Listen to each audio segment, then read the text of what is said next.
alegria e satisfação que cumprimentamos os nossos amigos e irmãos do portal Escola Dominical com a gloriosa paz de nosso Senhor e Salvador Jesus Cristo.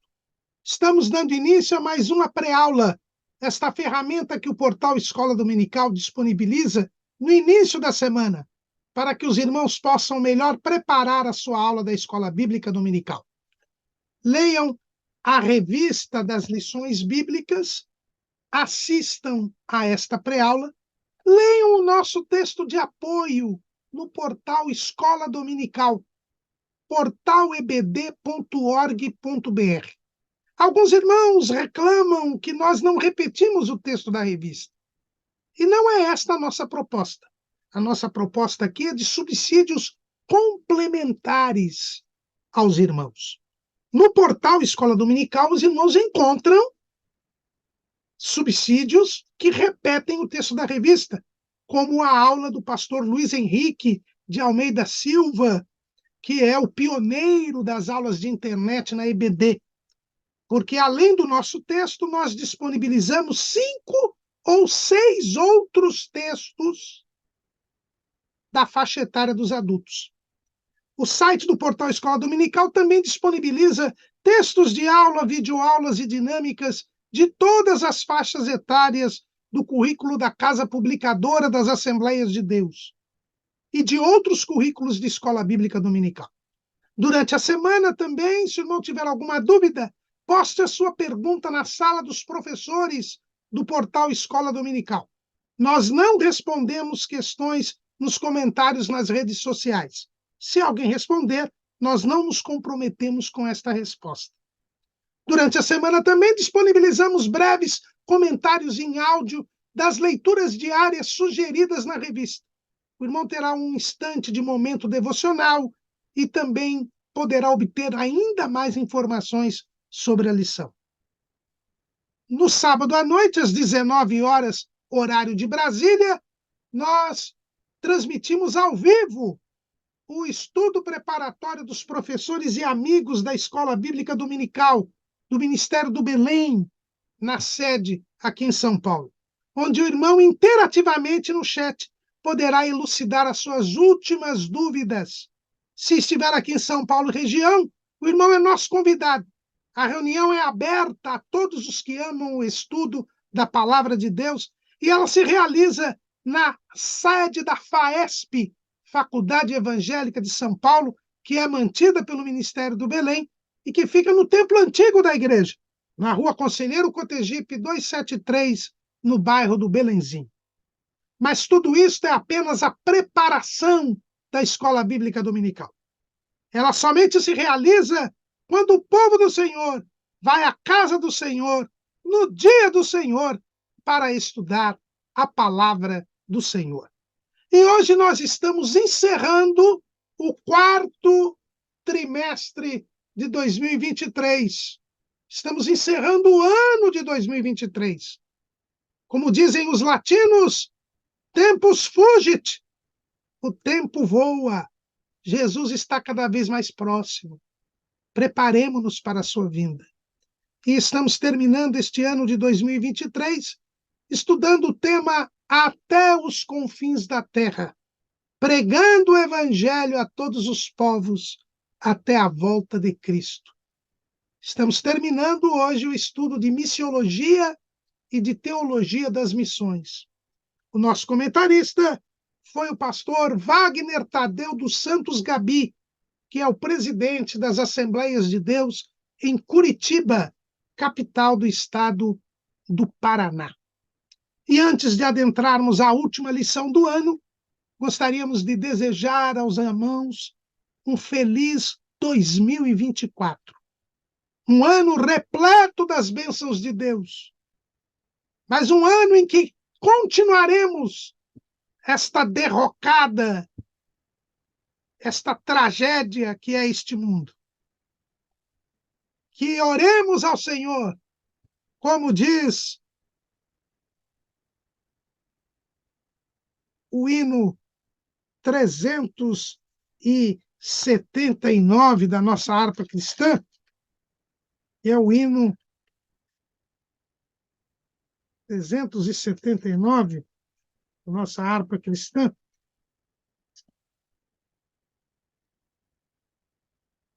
Aliás, não é 379. Eu me confundi aqui. 479. Ele é o hino ao raiar do ano novo, né? onde o poeta ele diz assim: as nossas almas torna impolutas, não nos deixando em fraqueza cair. Nossa oração, Senhor, hoje escuta, para podermos aqui te servir. Graças a ti por esse ano findo, pois nos supriste com muito poder. Graças a ti por esse ano vindo, pois bênçãos mil vamos nós receber. E que nós clamemos ao Senhor. Ora vem, Senhor Jesus. Feliz 2024 para os irmãos. Nesta última lição deste trimestre, que é a lição de número 14, raramente nós temos 14 lições, nós estudaremos o tema missões e a volta do Senhor Jesus. Mas, irmão Caramuru, escatologia é muito complicado. Escatologia é uma doutrina profunda. É algo que está reservado para os doutores, para os ensinadores da casa de Deus. É algo que é para a nata da igreja. Não tem nada a ver com missões, onde nós estaremos pregando o evangelho aos incrédulos. Onde devemos dizer só que Jesus salva. Muita gente pensa assim. Muita gente nem lê o livro do Apocalipse. Muita gente nem quer saber de escatologia, porque é muito complicado. Só que a volta de Jesus está umbilicalmente ligada a missões. A pregação do evangelho tem um elemento escatológico. Basta ver a mensagem do chamado evangelho pleno, o evangelho quadrangular, o evangelho quádruplo, que é o evangelho pregado pelos pentecostais. Que diziam nossos missionários pioneiros? Qual é o subtítulo da nossa declaração de fé das Assembleias de Deus? Jesus salva, cura, batiza no Espírito Santo e brevemente voltará. A volta de Jesus é um dos elementos da pregação do Evangelho. Não há como se pregar o Evangelho sem se falar do fim dos tempos, sem se falar das últimas coisas. E a escatologia é a doutrina das últimas coisas. É impossível se pregar o Evangelho sem dizer a respeito da volta de Jesus, sem falar que Jesus vem buscar a sua igreja. E com o arrebatamento da igreja se iniciam as últimas coisas. Sim, porque o arrebatamento da igreja é o start, é o início dos últimos acontecimentos da história da humanidade. Arrebatada a igreja, começa a grande tribulação. 7 anos de angústia sobre a terra. Enquanto isto, nós temos no céu o tribunal de Cristo e as bodas do Cordeiro. Depois Jesus volta na sua vinda gloriosa para livrar Israel, e Israel se converte. O anticristo e o falso profeta são lançados no lago de fogo e enxofre. O diabo e seus anjos são lançados no abismo. As nações são julgadas e Jesus instaura o seu reino milenial. A terra é restaurada. Há um tempo de justiça e paz. Israel e as nações que não aderiram ao anticristo terão o período mais esplêndido da história da humanidade. Findos os 1000 anos, o diabo é solto. Engana as nações, porque Israel já estará salvo. E haverá uma rebelião contra o Senhor. Todos serão fulminados. Os rebeldes. Terra e céus deixam de existir. É instaurado o juízo do trono branco.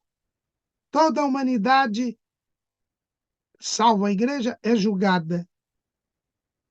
Os condenados vão para o lago de fogo e enxofre, para onde foi o diabo e os seus anjos antes do juízo final. E os que creram em Jesus se unirão à igreja que já estará com ele há 1007 anos. E entraremos nos novos céus e nova terra, onde habita a justiça. Essas são as últimas coisas. E tudo começa com o arrebatamento da igreja. E a pregação do evangelho tem de falar sobre isso. A pregação do evangelho tem de falar que quem não for salvo será condenado. Jesus disse: ide por todo mundo, pregai o evangelho a toda criatura. Quem crer e for batizado será salvo, e quem não crer será condenado. A condenação eterna, o fim de todas as coisas, faz parte da pregação do evangelho. Nós devemos dizer aos homens que Jesus quer salvá-los, que Deus quer salvá-los na pessoa de Jesus. Nós devemos dizer aos homens que Deus os ama, mas também devemos dizer aos homens que se eles não se converterem, estarão perdidos. E que isto não demora a acontecer, porque a promessa da salvação já é uma realidade. Jesus já veio cumprir a obra salvífica. Agora estamos apenas no tempo de aceitar o sacrifício de Cristo, de crer em Jesus. Porque já vivemos os últimos dias. Não vivemos ainda as últimas coisas, que começam com o arrebatamento da igreja, mas já vivemos os últimos dias. E a mensagem escatológica se encontra já na mensagem do primeiro profeta, Enoque, que foi levantado por Deus lá no dilúvio. Ele já pregava escatologia. Judas, versículo 14. E destes profetizou também Enoque, o sétimo depois de Adão, dizendo: eis que é vindo o Senhor com milhares de seus santos, para fazer juízo contra todos e condenar dentre eles todos os ímpios por todas as suas obras de impiedade que impiamente cometeram e por todas as duras palavras que ímpios pecadores disseram contra ele. Enoque já pregava o juízo sobre os impenitentes, de que o dilúvio só foi a primeira manifestação.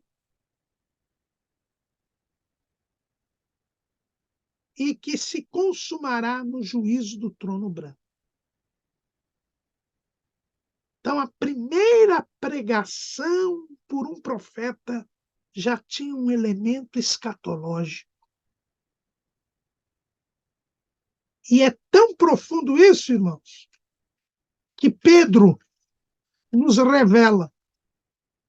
E quando Jesus morreu, ele, como todo homem, foi à mansão dos mortos, ao Hades, que até Jesus chegar ali, tinha 2 compartimentos, como ele explica lá em Lucas 16. O seio de Abraão, onde estavam os justos, e o Hades propriamente dito, o lugar do tormento, onde estavam os injustos. E lá chegando, Jesus prega aos injustos, principalmente aqueles que ouviram e não creram nas mensagens de Enoque e de Noé. Olha o que diz o texto, 1 de Pedro, capítulo 4, capítulo 3, versículo 19. No qual também foi e pregou aos espíritos em prisão, os quais em outro tempo foram rebeldes, quando a longanimidade de Deus esperava nos dias de Noé, enquanto se preparava a arca, na qual, isto é, 8 almas se salvaram pela água. Então Jesus vai até o lugar dos mortos, porque ele havia morrido, e ele prega. Não prega para salvação, não. Ele prega para lançar em rosto a incredulidade daquelas pessoas que não creram na mensagem escatológica de Enoque e de Noé. E confirma de Enoque. E não se arrependeram dos seus pecados. E Jesus diz que assim como foi nos dias de Noé, também será nos dias da vinda do homem. Jesus não vai morrer de novo e ir ao Hades para lhes pregar. Mas esses que recusaram a oferta salvadora de Deus na pessoa de Jesus enfrentarão Jesus no juízo final e serão condenados pela sua incredulidade. É o que Paulo diz lá em Atenas, em Atos capítulo 17, versículo 31. Porquanto tem determinado um dia em que com justiça há de julgar o mundo, por meio do varão que destinou, e disso deu certeza a todos, ressuscitando-o dos mortos. A ressurreição de Jesus é a prova de que ele é o Salvador, de que ele venceu a morte e o pecado. E quem não crer será condenado lá no juízo do trono branco. E isso faz parte da pregação do Evangelho. Porque Jesus disse: pregai o Evangelho a toda criatura, quem crer e for batizado será salvo. Quem não crer será condenado. Por isso nós temos que dizer que Jesus salva, cura, batiza no Espírito Santo, mas que brevemente voltará.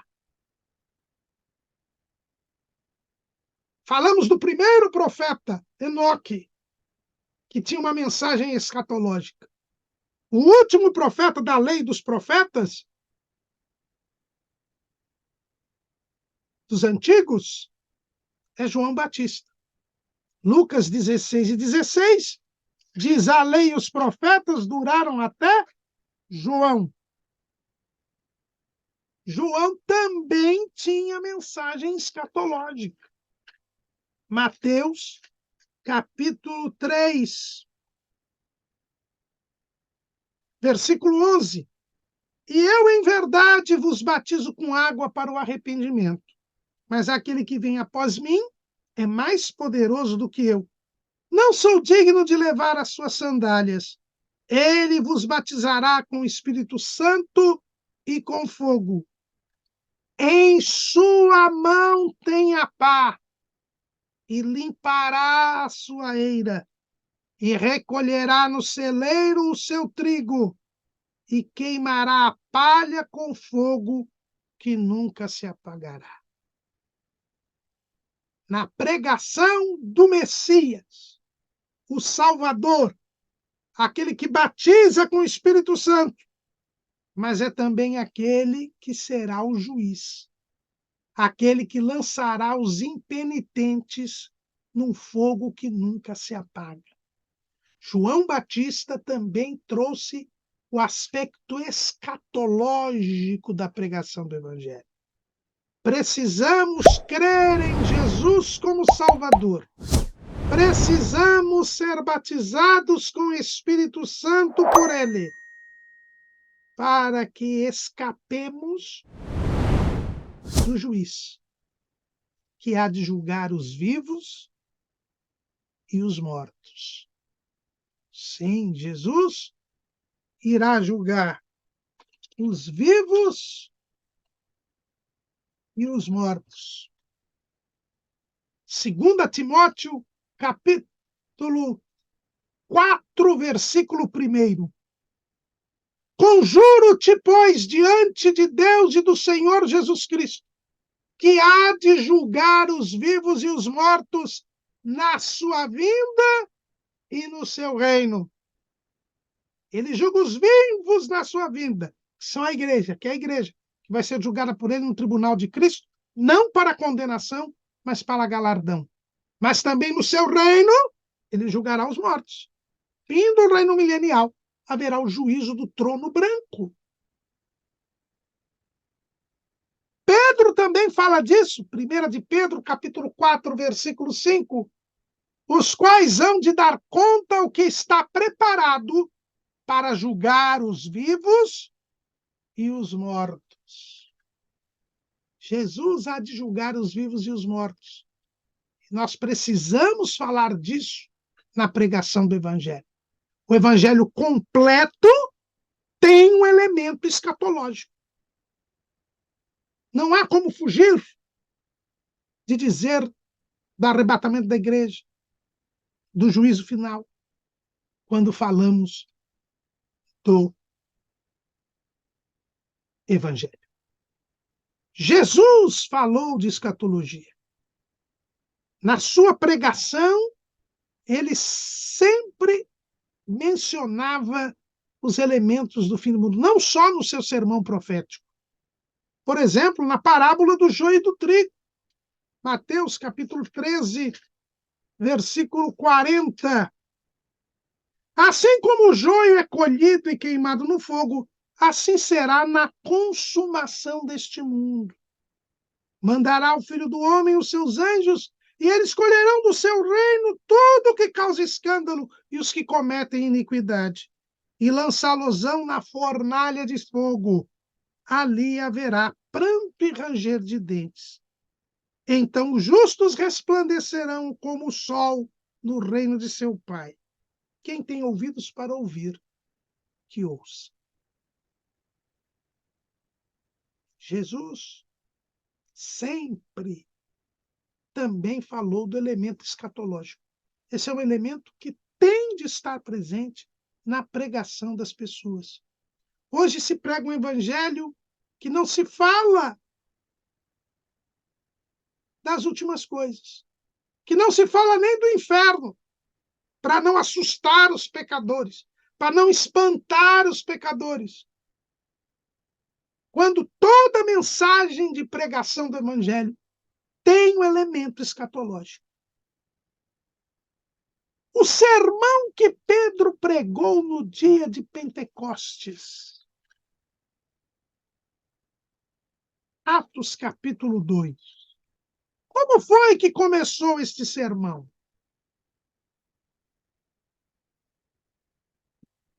Capítulo 2, versículo 14. Pedro, porém, pondo-se em pé com os 11, levantou a voz e disse-lhes: varões judeus, e todos os que habitais em Jerusalém, seja-vos isto notório, e escutai as minhas palavras. Estes homens não estão embriagados como vós pensais, sendo esta a terceira hora do dia. Mas isto é o que foi dito pelo profeta Joel. E nos últimos dias acontecerá, diz Deus, que do meu espírito derramarei sobre toda a carne, e os vossos filhos e as vossas filhas profetizarão, os vossos jovens terão visões, e os vossos velhos sonharão sonhos. Pedro começou o sermão falando dos últimos dias, falando que se cumpria uma profecia reservada aos últimos dias. Pedro começa o seu sermão com escatologia. E no segundo sermão, proferido lá, depois da cura do coxo da porta formosa do templo, o que diz Pedro? Atos capítulo 3, versículo 19. Arrependei-vos e convertei-vos, para que sejam apagados os vossos pecados, e venham assim os tempos do refrigério pela presença do Senhor. E envie ele a Jesus Cristo, que já dantes vos foi pregado, o qual convém que o céu contenha até aos tempos da restauração de tudo, dos quais Deus falou pela boca de todos os seus santos profetas desde o princípio.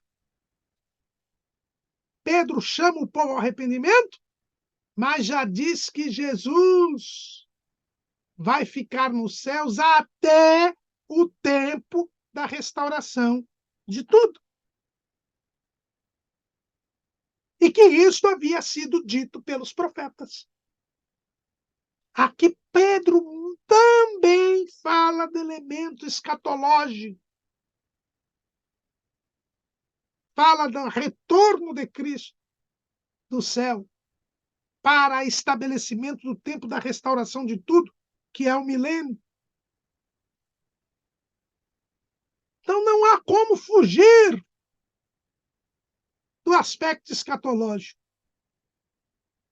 Porque ao lado do desejo de pregar o evangelho, que nós falamos na lição passada, que é o propósito das missões, o propósito é aquilo que é buscado, aquilo que é querido, aquilo que é desejado, e Deus quer que todos os homens se salvem. Ao lado do desejo da igreja de ganhar almas, existe o desejo da volta do Senhor. Apocalipse capítulo 22, versículo 17. E o Espírito e a esposa dizem: vem. E quem ouve, diga: vem. E quem tem sede, venha. E quem quiser, tome de graça da água da vida. E o versículo 20. Aquele que testifica estas coisas diz: certamente cedo venho. Amém. Ora vem, Senhor Jesus. É esta a oração da igreja, o desejo, o anelo da igreja. Como diz o hino 300 da harpa cristã, nossa esperança é sua vinda. O Rei dos Reis vem nos buscar. Nós aguardamos Jesus ainda até a luz da manhã raiar. Ao lado do desejo de ganhar almas, a igreja tem o desejo de partir e viver com Cristo para sempre. Esse é o desejo da igreja. Escrevendo Paulo em 1 aos Tessalonicenses, e segundo boa parte dos estudiosos da Bíblia, a primeira epístola aos Tessalonicenses foi o primeiro livro escrito do Novo Testamento.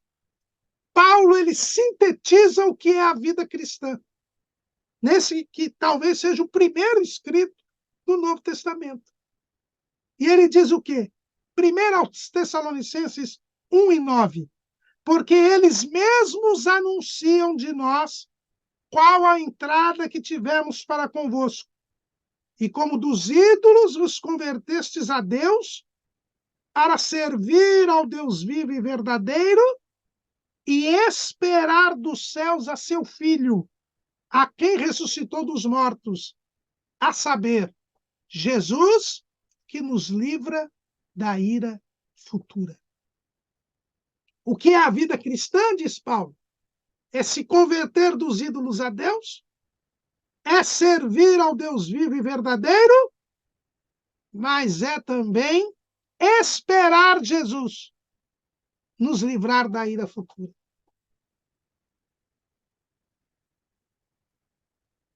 E eu só posso esperar Jesus se eu ficar sabendo que Jesus vem. E quem vai me ensinar que Jesus vem? O pregador do Evangelho. O pregador do Evangelho. Não há como dissociar a pregação do Evangelho do elemento escatológico. Mas existem outros estudiosos que dizem que o primeiro livro do Novo Testamento não foi 1 aos Tessalonicenses. Teria sido a Epístola de Tiago, o irmão do Senhor, o pastor da igreja em Jerusalém. Mas Tiago também mostra como a vinda de Jesus está ligada à salvação. Como não há como pregar o Evangelho e viver uma vida com Cristo sem o horizonte escatológico. Tiago, capítulo 5, versículo 8. Sede vós também pacientes, fortalecei o vosso coração, porque já a vinda do Senhor está próxima. Tiago também fala da vinda do Senhor. Mas não é só Tiago. João também, antes mesmo de ter a revelação do Apocalipse, João já dizia, na sua primeira carta, capítulo 3, versículo 2, amados, agora somos filhos de Deus, e ainda não é manifesto o que havemos de ser, mas sabemos que quando ele se manifestar, seremos semelhantes a ele, porque assim como é, o veremos. E qualquer que nele tem esta esperança, purifica-se a si mesmo, como também ele é puro. João diz, eu só me santifico porque eu estou esperando Jesus. Porque eu sei que Jesus vai se manifestar para mim e eu serei semelhante a ele. A minha esperança é a sua vinda.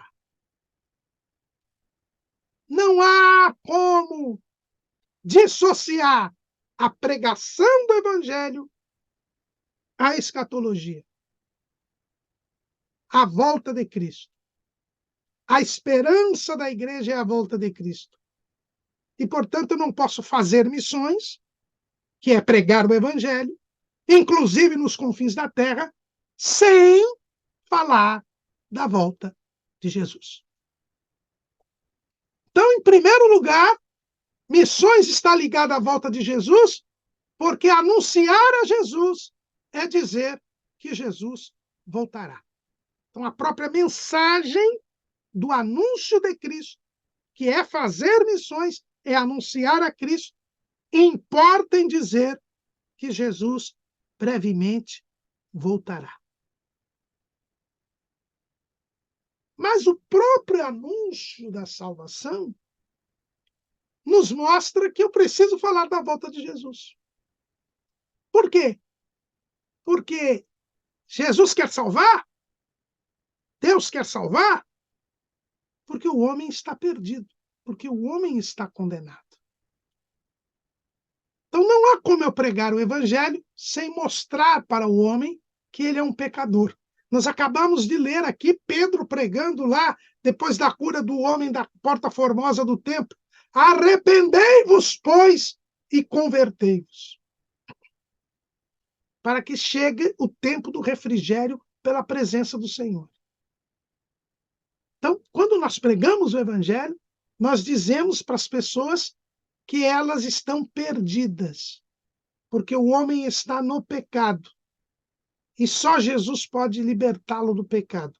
Só Jesus pode libertá-lo da perdição, da condenação. Então eu preciso dizer que eles estão condenados e que eles podem ser salvos. E que, em sendo salvos, eles viverão para sempre com o Senhor. Que o Senhor quer levá-los para o céu. Não tem como eu deixar de falar da escatologia. Não tem como eu deixar de falar do céu. Porque a salvação é para restabelecer a comunhão entre Deus e o homem por meio de Jesus Cristo. Porque salvação é ir para o céu, é viver para sempre com Deus, é vida eterna. Então eu tenho que falar da eternidade, eu tenho que falar do céu. E falando da eternidade do céu, eu vou falar que este mundo é passageiro e que o fim de todas as coisas vem, como aquele hino da harpa cristã. O fim de todas as coisas vem, não tarda, cuidado, não queiras hoje desprezar a graça do Salvador. Procura bem depressa estar abrigado no sangue do Cordeiro, no sangue remidor.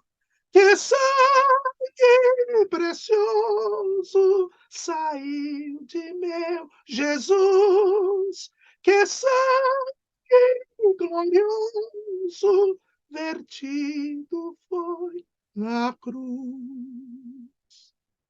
Não há como dizer para as pessoas que elas estão indo para o lago de fogo e enxofre, que elas estão perdidas, que elas estão condenadas para sempre viverem na companhia do diabo, mas que Jesus morreu por nós, derramou o seu sangue, e que breve, muito breve, esta condenação virá. E que é momento de se arrepender agora. Não há como pregar o evangelho sem esta realidade. Mostrar para as pessoas que o mundo aqui é passageiro, que nós aqui estamos de passagem, que aqui é uma peregrinação e que nós dependemos de crer em Jesus para, na eternidade, que todos enfrentarão, nós estarmos com Cristo e com Deus na Jerusalém celestial, e não com o diabo e os seus anjos no lago de fogo e enxofre. É preciso que nós nos conscientizemos que Jesus está às portas. Ele não disse o dia que virá. E nós podemos partir antes que ele venha. E também não sabemos o dia da nossa morte. E que é urgente crermos em Jesus, vivermos em comunhão com ele, porque assim entraremos na cidade santa. Porque bem-aventurados aqueles que têm as suas vestes lavadas e remidas no sangue do Cordeiro, porque entrarão na cidade pelas portas. E os sinais que Jesus disse que aconteceriam quando ele estivesse próximo de chegar, estão aí todos. O sermão profético de Jesus está todo cumprido. Então, existe um outro ponto, porque missões está ligada com a volta do Senhor. É porque o próprio anúncio do Evangelho envolve a questão da eternidade e a necessidade de estarmos em comunhão com Cristo o quanto antes, porque ele está para vir buscar a igreja e começar as últimas coisas. O juízo de Deus está para começar. E precisamos escapar da ira futura. Então, o segundo aspecto, porque missões está ligada à volta do Senhor, é que a própria mensagem da salvação implica em lembrarmos da condenação. E que não tarda a vir o tempo do juízo. E que precisamos aproveitar a graça de Deus, que agora é manifestada, trazendo salvação a todos os homens. Ensinando-nos que, renunciando às concupiscões mundanas, vivamos neste presente século, sóbria, justa e piamente, aguardando o bem-aventurado aparecimento da glória de nosso Senhor e Salvador Jesus Cristo. É o que Paulo escreve lá em Tito, capítulo 2, versículos 11, 12 e 13. Jesus se manifestou, nos ensina a renunciar à impiedade e às concupiscências mundanas. Então, a mensagem do Evangelho é: creia em Jesus, viva em santidade e aguarde Jesus voltar, porque ele está para voltar. Mas existe um terceiro aspecto que liga missões à volta de Jesus. É que um dos sinais do arrebatamento da igreja é a pregação do Evangelho. A atividade missionária é um sinal de que Jesus está voltando. No seu sermão profético em Marcos, capítulo 13, versículo 10.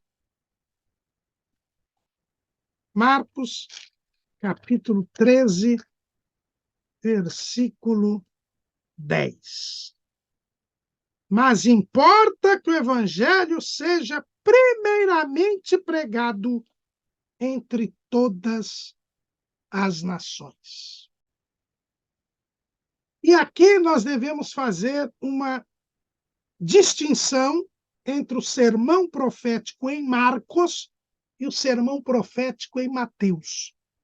Em Marcos, quando Jesus fala, mas importa que o evangelho seja primeiramente pregado entre todas as nações, ele está falando do evangelho que está sendo pregado na dispensação da graça. O evangelho da graça de Deus. Por quê? Porque Jesus está falando da igreja. Veja o versículo 9. Mas olhai por vós mesmos. Jesus está falando com os discípulos. Porque vos entregarão aos concílios e às sinagogas. Sereis açoitados e sereis apresentados ante governadores e reis por amor de mim, para lhes servir de testemunho. Mas importa que o evangelho seja primeiramente pregado entre todas as nações. Quando vós, pois, os conduzirem para vos entregarem, não estejais solícitos de antemão pelo que haveis de dizer, mas o que for dado naquela hora, isso falai, porque não sois vós os que falais, mas o Espírito Santo. Então, os irmãos percebam aqui que Jesus está falando para os discípulos, está dizendo que os discípulos tinham o Espírito Santo e que, por isso, quando eles fossem levados às autoridades, eles não se preocupassem com o que eles falariam, porque o Espírito Santo lhes daria a mensagem. E só tem o Espírito Santo quem crê em Jesus, a igreja. E aqui fala do evangelho vai ser pregado nas nações, primeiramente. Agora, em Mateus, no capítulo 24, diz assim, versículo 14, e este evangelho do reino será pregado em todo o mundo, em testemunho a todas as gentes, e então virá o fim. Aqui, Mateus está falando da pregação na grande tribulação. Na grande tribulação. Por aqueles 144 mil, pelas duas testemunhas. Porque lá a mensagem do evangelho será outra. Hoje a mensagem do evangelho é: Jesus salva, cura, batiza no Espírito Santo, brevemente voltará. Mas Jesus já terá vindo buscar a igreja. Então a mensagem passa a ser: Jesus salva, cura, não batiza mais no Espírito Santo, porque isso é uma operação para a pregação do evangelho na dispensação da graça, e voltará para reinar. Por isso que é o evangelho do reino. Jesus voltará para reinar sobre a terra. 7 anos depois do arrebatamento, ele voltará para reinar. E é por isso que vai ser pregado o evangelho do reino, como Jesus pregou o evangelho do reino para Israel. O tempo está cumprido e o reino de Deus está próximo. Arrependei-vos e crede no evangelho. Era esta a mensagem de Jesus. Veio para o que era seu e os seus não o receberam. E ele, como rei dos judeus, em vez de ser entronizado, foi crucificado e declarado rei na crucifixão. Jesus Nazareno, rei dos judeus, é o que estava escrito na cruz. Então, o evangelho do reino foi pregado por Jesus. Agora é pregado o evangelho da graça de Deus. Paulo fala disso lá em Atos, capítulo 20, versículo 24. Mas em nada tenho a minha vida por preciosa, contanto que cumpra com alegria a minha carreira e o ministério que recebi do Senhor Jesus, para dar testemunho do evangelho da graça de Deus. É o evangelho que pregado para judeus e gentios, para toda criatura, por todo o mundo. É o evangelho da graça de Deus. Paulo fala disso também lá em Efésios, capítulo 1, versículo 13. Em quem também vós estáis, depois que ouvistes a palavra da verdade, o evangelho da vossa salvação. Então, em Marcos, nós vemos que o evangelho tem que ser pregado a todas as nações. É um sinal da volta de Jesus. Então, quando nós fazemos missões, quando nós atingimos povos ainda não alcançados, não evangelizados, nós estamos caminhando no sentido da volta de Jesus. Alguns dizem, nós estamos, entre aspas, apressando a volta de Jesus. Quanto maior empenho missionário, mais breve Jesus volta. É verdade que tudo está no controle de Deus. Jesus sabe muito bem quando isso vai acontecer. Nós não sabemos. Não adianta ficar conferindo as estatísticas aí para saber quanto falta ainda para ser evangelizado, para poder continuar pecando. Não. Eu me lembro, certa feita, o professor Aristóteles Torres de Alencar Filho, que tanto nos ajudou aqui no estudo dos professores, aqui no Ministério do Belém, hoje congrega lá na Lapa, ele me contou, certa feita, algo muito interessante. Havia uma previsão numa região da África de que aquelas tribos seriam alcançadas, eu não me lembro se 5 ou 30 anos. Acontece que houve uma enchente naquela região, uma calamidade. As pessoas tiveram de ser resgatadas, foram levadas a um campo, a uns alojamentos. E missionários foram naqueles alojamentos. E elas ficaram ali alguns meses. E em meses houve a evangelização que as pessoas achavam que iam durar anos. Tudo está no controle de Deus. Mas Deus irá promover a pregação do evangelho a todas as nações, porque Deus não faz acepção de pessoas. A oportunidade é para todos. E Deus está cuidando para que todos ouçam o evangelho. Nós temos visto testemunhos em países muçulmanos de pessoas em regiões em que não há nenhum missionário, em que os missionários não conseguem chegar. Essas pessoas têm sonhos. E por causa destes sonhos, elas vão atrás de pessoas que são cristãs, missionárias ou não, que estão a quilômetros e quilômetros daquela. Mas aquelas pessoas, impressionadas pelos sonhos, vão atrás daquelas pessoas. E aquelas pessoas pregam o evangelho a elas. E elas se convertem. É do Espírito Santo trabalhando para que haja pregação em todas as nações. Então, missões é também um sinal da volta de Jesus. E se eu e você desejamos a volta de Jesus, e nós já vimos que a igreja, ela deseja tanto ganhar almas quanto a volta de Jesus, façamos missão. Fazer missão.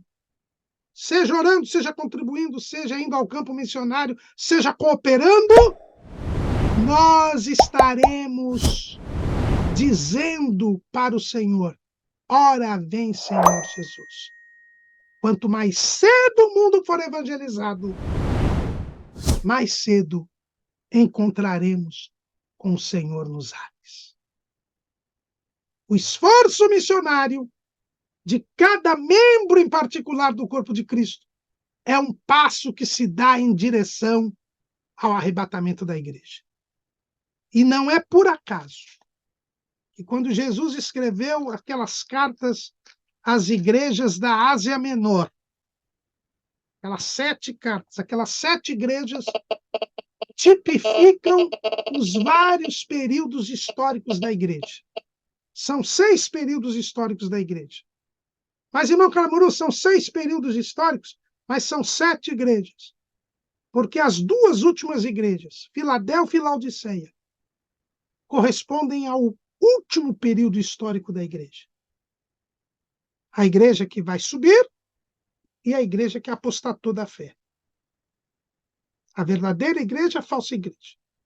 Filadélfia e Laodiceia. E qual é a característica de Filadélfia? Que é a igreja que vai ser arrebatada.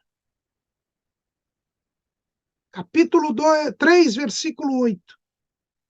De Apocalipse. Eu sei as tuas obras. Eis que diante de ti pus uma porta aberta e ninguém a pode fechar. Tendo pouca força, guardaste a minha palavra e não negaste o meu nome. Esta igreja de Filadélfia é a que entra na porta aberta. E que porta aberta é esta? É a porta da evangelização. É a porta da pregação do evangelho. Lembram do que Paulo disse? Para que me seja aberta a porta da palavra. A igreja de Filadélfia é o período missionário mais intenso da igreja. A partir do século XVIII, a igreja iniciou um grande esforço missionário que explodiu no avivamento pentecostal, que já é o mais longo e o mais amplo geograficamente avivamento de toda a história da humanidade. Nós, no Brasil, fomos alvo deste avivamento pentecostal, desta grande evangelização que se fez a partir de 1910 no Brasil. Hoje já temos missionários em várias partes do mundo. O avivamento pentecostal é o ponto culminante desse período missionário que começa ali com William Carey, com os morávios. William Carey é conhecido como o pai das missões modernas, era um missionário inglês, mas nós temos o avivamento morávio, que mandou missionários por toda a Europa, até na América. John Wesley se converte de verdade num navio quando ele voltava de uma missão frustrada na América para a Inglaterra, e ele encontra com alguns irmãos morávios, e ele ali tem a experiência com Deus verdadeiramente, e ele mesmo vai promover o avivamento wesleyano dos metodistas na Inglaterra e nos Estados Unidos, que é o precursor do movimento pentecostal. Estamos numa época de intensidade missionária. É a porta aberta que a igreja entra. A atividade missionária anuncia que Jesus está às portas. Mesmo ela tendo pouca força, não tendo poder político, nem econômico, nem social, ela guarda a palavra e não nega o nome de Jesus. Ou seja, ela prega o evangelho. Porque quando eu prego o evangelho, eu não estou negando a Jesus. Quando eu deixo de pregar o evangelho, eu nego que Jesus é o meu Salvador. Eu desobedeço a Jesus. E, portanto, eu não guardo a palavra. Mas quando a igreja é missionária, quando exercemos a atividade missionária, nós estamos entrando pela porta aberta, que ninguém pode fechar. Estamos guardando a palavra e não estamos negando o nome de Jesus. Enfrentamos a sinagoga de Satanás, que é a falsa igreja, os que se dizem judeus e não são. Toda essa força demoníaca que domina os poderes hoje, mas que serão vencidos. Porque Jesus promete que farei aos da sinagoga de Satanás, aos que se dizem judeus e não são, mas mentem, eis que eu farei que venham e adorem prostrados a teus pés, e saibam que eu te amo. E como guardaste a palavra da minha paciência, também eu te guardarei da hora da tentação, que há de vir sobre todo mundo, para tentar os que habitam na terra. A igreja não passa pela grande tribulação, justamente porque pregando o evangelho, exercendo a atividade missionária, todas as nações serão evangelizadas. E aí ela é guardada da grande tribulação. E aí começam as últimas coisas com o arrebatamento da igreja. Missões é um sinal da volta de Jesus. E quem faz missões tem a promessa de escapar da ira futura, que é o elemento escatológico de toda a pregação do Evangelho. Feliz 2024. Amém.